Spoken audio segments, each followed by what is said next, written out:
Serangan Amerika Serikat Israel ke kilang minyak Iran membuat langit Teheran memerah. Perang makin sengit, apalagi Presiden Trump membuka opsi mengerahkan pasukannya untuk melancarkan invasi darat ke Iran. Dan untuk membahasnya, sudah ada pakar hukum internasional Universitas Indonesia, ada Prof. Hikmahanto Juwana. Selamat malam Prof, apa kabar?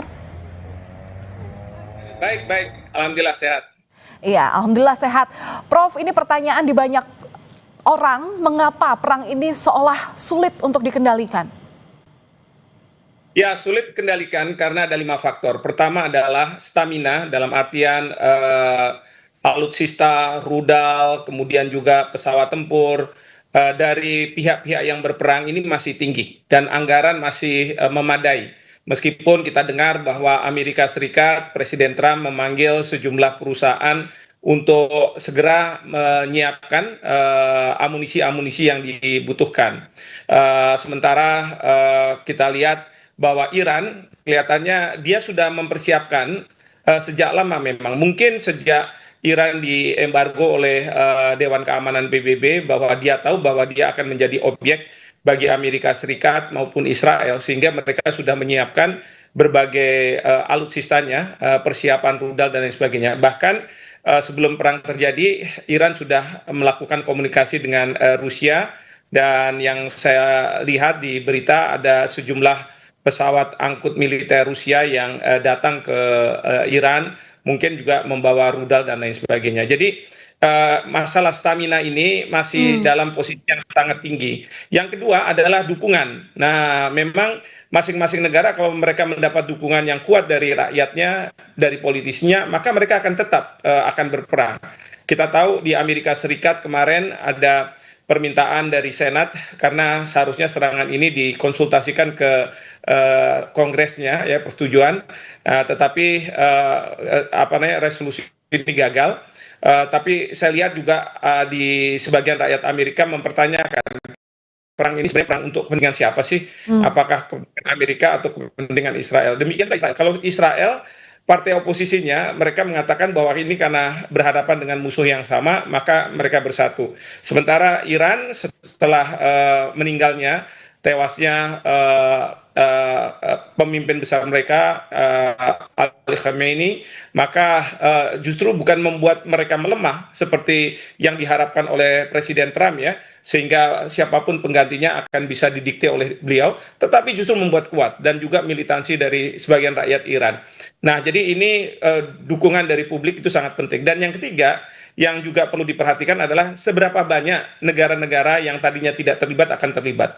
Karena sekarang ini kita lihat misalnya Inggris, Prancis sudah menyiapkan diri untuk digunakan pangkalannya, walaupun mereka berjanji tidak akan mengirim pasukan pesawat tempur untuk menyerang Iran. Meskipun Amerika Serikat, Inggris, dan lain sebagainya, mereka terikat dalam perjanjian NATO, ya. Harusnya serangan terhadap Amerika berarti serangan juga terhadap mereka, tapi mereka tidak mau. Bahkan Spanyol itu menolak.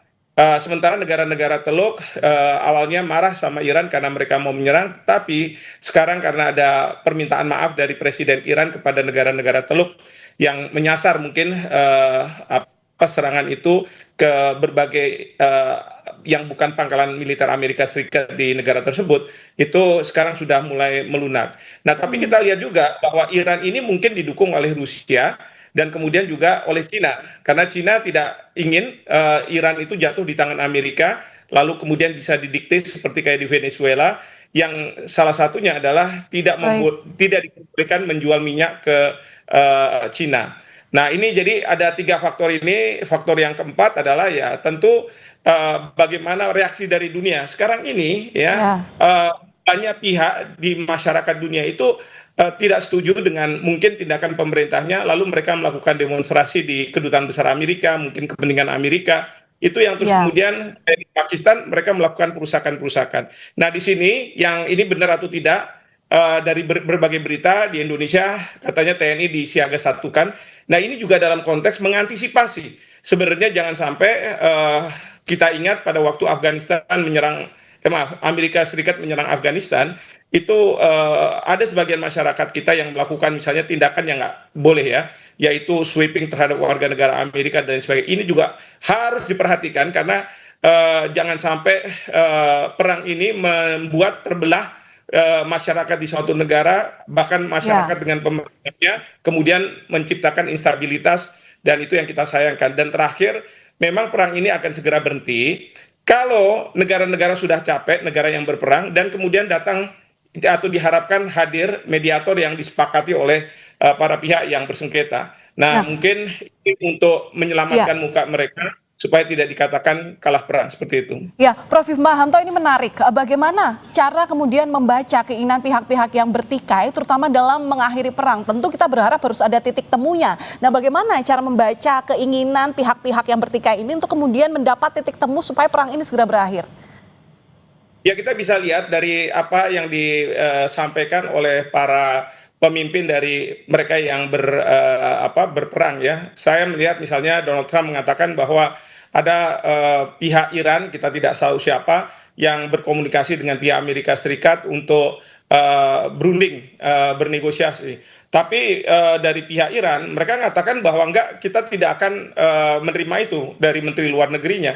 Jadi ini menunjukkan bahwa ada mungkin harapan dari pihak Amerika Serikat, ya, bahkan Amerika Serikat mengatakan oke lah, pakai aja sistem mullah, nggak apa-apa, yang penting Anda mau saya dikte, kira-kira seperti itu. Karena Presiden Trump bilang bahwa beliau ingin ikut di dalam proses pemilihan pengganti dari Ali Khamenei.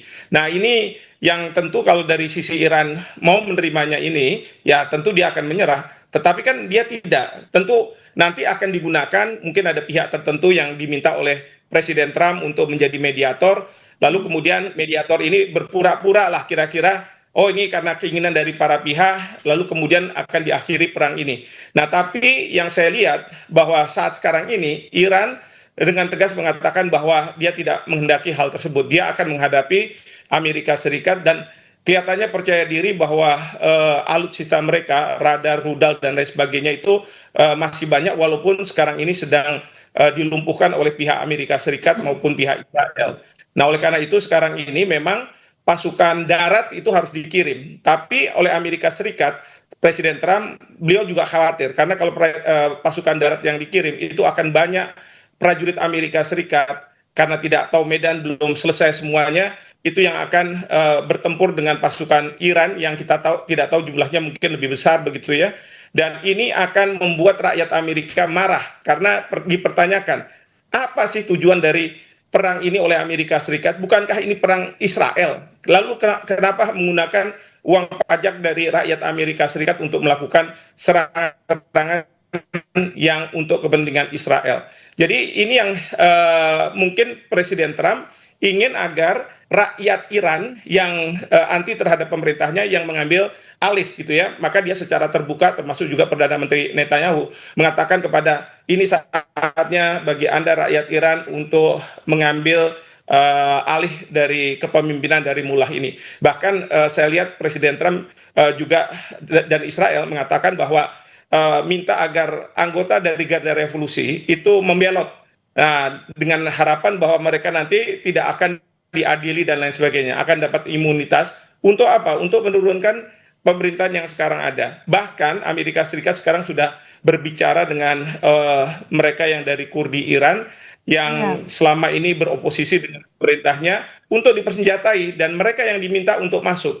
Jadi ini menurut saya ini ada kelicikan-kelicikan dalam perang seperti ini ya, di mana bukan kombatan dengan kombatan yang harus berhadapan, tapi rakyat dipecah belah, lalu kemudian mereka dipersenjatai untuk melawan pemerintahnya sendiri. Seperti itu. Oke, Prof, singkat saja ini, apakah ada kemungkinan adanya kudeta dari dalam Iran? Apalagi Anda tadi mengatakan bahwa Amerika Serikat ini sedang negosiasi dengan kelompok oposisi Kurdi. Singkat saja. Ya, bisa jadi itu akan terjadi. Itu tergantung dari rakyat di Iran dan bagaimana pemerintah bisa memberikan ketenangan kepada rakyatnya, terutama sekali pada saat ini karena harga kebutuhan pakan juga mungkin mahal di Iran, ada kemarahan dari rakyat Iran ya kalau terus berperang dan lain sebagainya. Jadi bisa saja seperti itu terjadi. Baik, diharapkan segera ada titik temu dari negara konflik agar dunia semakin membaik dan konflik segera berakhir antara Amerika Serikat, Israel dengan Iran. Terima kasih sudah berbagi analisa Anda kepada kami di Kompas TV, Kompas Malam, Profesor Hikmahanto Juwana, pakar hukum internasional Universitas Indonesia. Salam sehat selalu, Prof.